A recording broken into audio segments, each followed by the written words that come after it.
कहानी की शुरुआत में हम सिरैक्यूज नाम के एक मछुआरे को देखते हैं जो हर रोज समुद्र तट पर मछलियां पकड़ने जाता था। ऐसे ही एक दिन जब वो मछलियां पकड़ रहा था तभी वो देखता है कि उसके जाल में मछलियों के साथ एक लड़की फंस आई थी। सिरैक्यूज भागकर उस लड़की के पास मदद करने जाता है, पर तभी वो देखता है कि वो लड़की तो जिंदा थी, उसे कोई चोट नहीं आई थी, लेकिन वो काफी अजीब बर्ताव कर रही थी। सिरैक्यूज ने उसे हॉस्पिटल चलने को कहा, लेकिन उस लड़की ने उसे मना कर दिया। वो उससे पूछता है कि तुम्हारा नाम क्या है, लेकिन उस लड़की को भी अपना नाम याद नहीं था। सिरैक्यूज कहता है कि शायद तुम्हारी याददाश्त चली गई है। आगे वो उसे अपनी माँ के घर ले जाता है और उसे खाने के लिए कुछ सैंडविचेस देता है। फिर वो उसे कहता है कि तुम थोड़ी देर यहीं पर रुको, मुझे मेरी बेटी को देखने जाना है। इसके बाद वो अपनी बेटी एनी के पास जाता है जो उसकी एक्स वाइफ मोरा के साथ रहती थी, और आज सिरैक्यूज को उसे डायलिसिस के लिए ले जाना था। आगे जब एनी का डायलिसिस चल रहा था तभी सिरैक्यूज एनी को मछुआरे की कहानी सुनाता है जिसने समुद्र में से एक लड़की को पकड़ा था। एनी कहती है कि शायद वो कोई जल परी हो सकती है जिसके बारे में उसने स्कूल से सीखा था।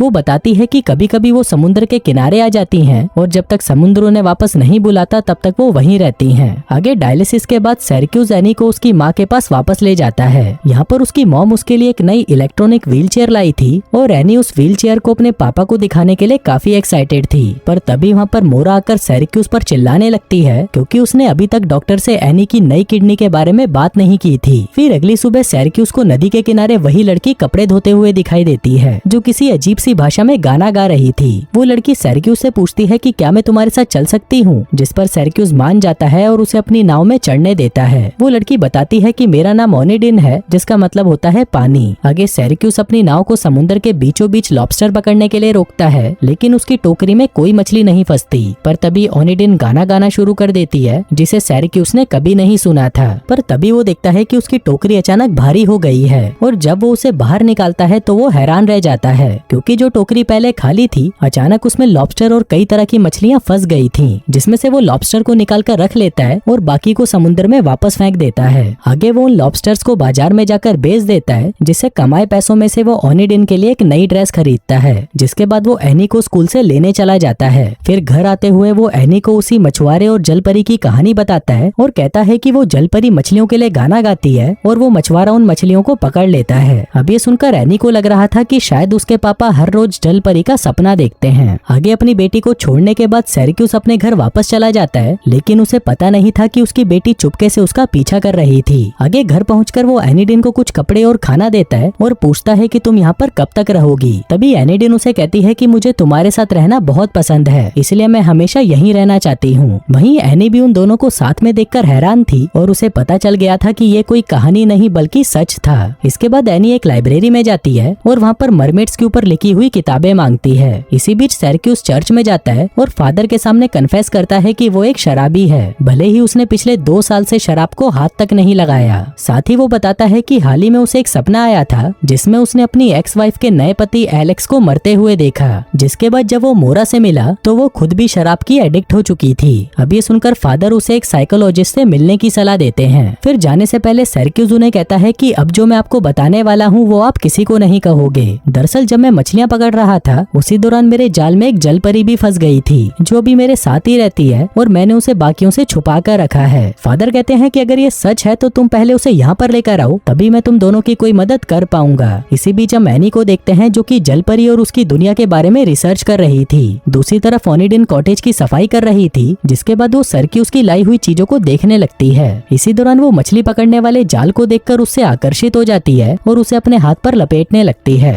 फिर अगले दिन एनी अपनी दादी के कॉटेज में जाती है और वहाँ पर वो ओनिडिन को तैरते हुए देखती है। जिसके बाद वो हिम्मत करके किनारे पर आती है और ओनिडिन से कहती है कि मुझे मछुआरे और जलपरी की कहानी के बारे में सब कुछ जानना है। साथ ही एनी उसे उसकी बीमारी के बारे में बताती है और उसे उसको ठीक करने के लिए कहती है। ओनिडिन कहती है कि मुझे कोई जादू नहीं आता। एनी उससे कई तरह के सवाल पूछती है, लेकिन यहाँ पर ओनिडिन को एनी बहुत पसंद आ जाती है। एनी उससे पूछती है कि पानी के नीचे क्या है, क्या वो जगह बेहतर है या बदतर। हम देखते हैं कि एनी ओनिडिन से वो सारी चीजें पूछ रही थी जो उसने जलपरियों वाली किताबों में पढ़ा था। एनी कहती है कि तुम लोग तब तक ऊपर रह सकते हो जब तक तुम किसी इंसान के साथ इंटीमेट नहीं हो जाते। फिर कुछ देर तक बातें करने के बाद एनी वहाँ से जाने लगती है और ओनिडिन से कहती है कि वो उससे मिलने वापस आएगी। दूसरी तरफ हम सिरैक्यूज को देखते हैं जो कि ओनिडिन के बारे में और जानने के लिए लाइब्रेरी आता है, लेकिन यहाँ पर उसे पता चलता है कि जलपरियों के ऊपर जितनी भी किताबें थी वो एनी पहले ही अपने साथ ले जा चुकी थी। इसी बीच एनी की मुलाकात अपने पड़ोस के बच्चों से होती है जो जो उसे कहते हैं कि क्या तुम अपनी व्हील चेयर से हमें खेलने दोगी। एनी भी उन्हें हाँ कर देती है और उन्हें अपनी व्हील चेयर से खेलने देती है, लेकिन इसी दौरान उस व्हील चेयर की बैटरी खत्म हो जाती है, जिसके बाद वो बच्चे एनी को उस व्हील चेयर के साथ उसके घर पर छोड़ देते हैं। वहीं एनी की मुलाकात एलेक्स से होती है, जो उसकी बैटरी को रिचार्ज करता है और उसे जलपरियों की कहानी सुनाने लगता है। एलेक्स कहता है कि वो जलपरियां ही थी जिन्होंने हमारे देश स्कॉटलैंड को बनाया था। उधर सिरक्यूस और ओनिडिन समुद्र के बीच मछलियां पकड़ने जा रहे थे,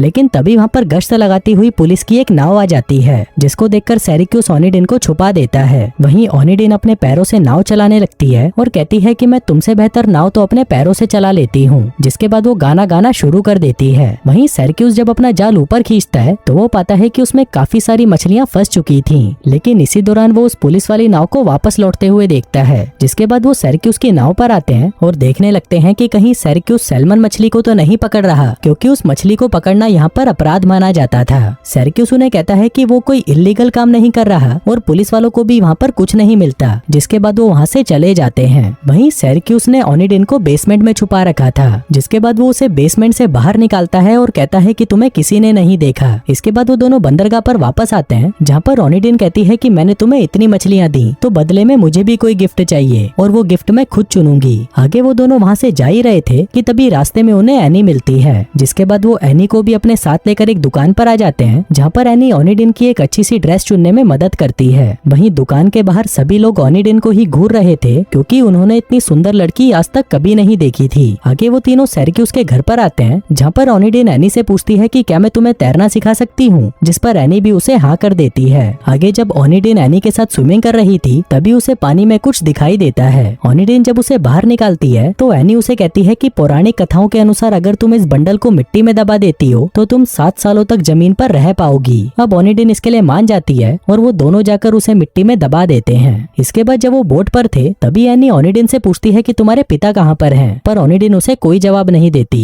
इसी दौरान वो देखते हैं कि वहाँ पर एक लोकल कंपटीशन चल रहा था और बहुत सारे लोग उसे देखने के लिए आए हुए थे। तभी एनी पूछती है कि क्या तुम्हारे पास सच में जादुई शक्तियाँ हैं, लेकिन जब ओनिडिन उसे कोई जवाब नहीं देती, तब एनी जानबूझकर पानी में गिर जाती है। तभी ओनिडिन भी उसे बचाने के लिए पानी में कूद जाती है और उसे सतह तक खींच लाती है। आगे जब सिरक्यूस एनी को घर छोड़ने जाता है तो अपनी बेटी की ऐसी हालत देखकर मोरा सिरक्यूस पर भड़क जाती है। सिरक्यूस कहता है कि इसकी व्हील चेयर के ब्रेक ठीक से काम नहीं कर रहे थे। आगे जब सिरक्यूस घर वापस आता है तो ओनिडिन उससे पूछती है कि तुम्हारी पत्नी को तुमसे क्या प्रॉब्लम है। सिरक्यूस कहता है कि मैं तो बस वहाँ पर अपनी बेटी के लिए जाता हूँ और मुझे मोरा से कोई मतलब नहीं। अब यहाँ पर ओनिडिन और सिरक्यूस काफी करीब आ जाते हैं और इंटीमेट हो जाते हैं। इसके बाद हम देखते हैं कि जब सिरक्यूस चर्च से बाहर निकलता है, तभी उसके पास एक अनजान आदमी आता है और ओनिडिन के बारे में पूछने लगता है, लेकिन सिरक्यूस उसे इग्नोर कर देता है और वहाँ से चला जाता है। जिसके बाद वो हमेशा की तरह एनी को डायलिसिस पे ले जाता है, लेकिन जब वो वहाँ से वापस घर आता है तो वो देखता है कि घर पर कोई नहीं था।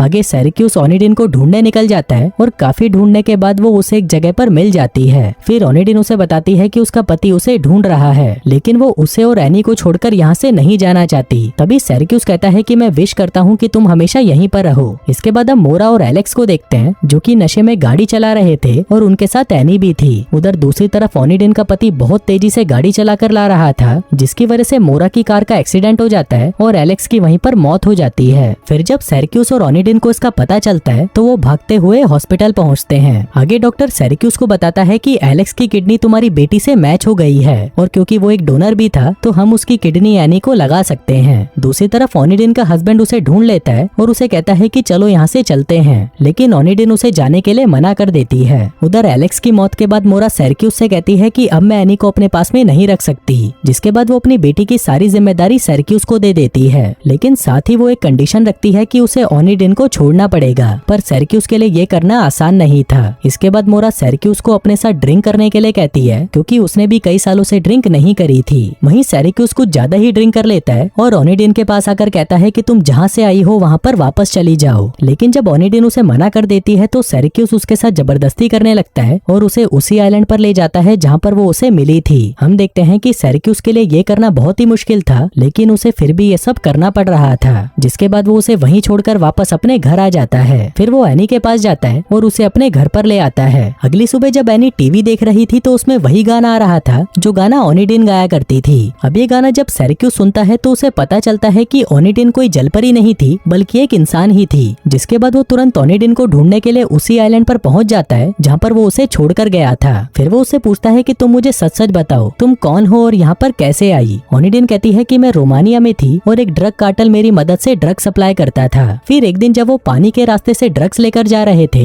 तभी वहाँ पर पुलिस आ गई। वहीं मेरे पति ने मुझे पानी में फेंक दिया और कहा कि मैं तुम्हें बचा लूंगा, लेकिन वो मुझे बचाने नहीं आया। मैं उस पानी में डूब गई और बहते हुए तुम्हारे जाल में फंस गई। अब ये सुनकर सेरक्यूस को बहुत बुरा लगता है, जिसके बाद वो ओनिडिन को लेकर वापस अपने घर आ जाता है। लेकिन वहाँ पर ओनिडिन का हस्बैंड पहले से ही मौजूद था और उसके साथ एक और आदमी भी था। तभी वो उन दोनों को पकड़ लेते हैं और वो आदमी ओनिडिन से कहता है कि मुझे मेरे ड्रग्स वापस चाहिए। तभी हम फ्लैशबैक में देखते हैं कि जो बंडल एनी और ओनिडिन को पानी के अंदर मिला था वो कुछ और नहीं बल्कि ड्रग्स थे जिनको उन्होंने जमीन में दफना दिया था। अब ओनिडिन उन्हें वो जगह बता देती है, लेकिन जब वो लोग वहाँ पर देखने जाते हैं तो उन्हें वहाँ पर कुछ नहीं मिलता, क्योंकि एनी ने वो ड्रग्स निकालकर कहीं और छुपा दिए थे। क्योंकि उसे लग रहा था कि जब तक ये छुपा रहेगा ओनिडिन कहीं नहीं जा पाएगी। आगे जब वो लोग एनी को धमकाने लगते हैं तो एनी उन्हें उन ड्रग्स की लोकेशन बता देती है। आगे जब वो लोग उन ड्रग्स को लेने के लिए वहाँ पर पहुँचते हैं तभी मौका देखकर ओनिडिन अपने हस्बैंड को पानी में गिरा देती है और क्योंकि उसके हस्बैंड को तैरना नहीं आता था तो वो पानी में डूबकर मारा जाता है। लेकिन इसी दौरान वहाँ पर पुलिस आ जाती है और ओनिडिन को गिरफ्तार कर लेती है क्योंकि वो यहाँ की सिटीजन नहीं थी। आगे जब वो उसे उसके देश वापस भेजने वाले थे तभी सेरक्यूस को एक आइडिया आता है और वो ओनिडिन से शादी कर लेता है, जिससे ओनिडिन भी अब यहाँ की सिटीजन बन जाती है। इसके बाद सेरक्यूस, ओनिडिन और एनी साथ में खुशी खुशी रहने लगते हैं। और दोस्तों इसी के साथ ही ये कहानी यहीं खत्म हो जाती है।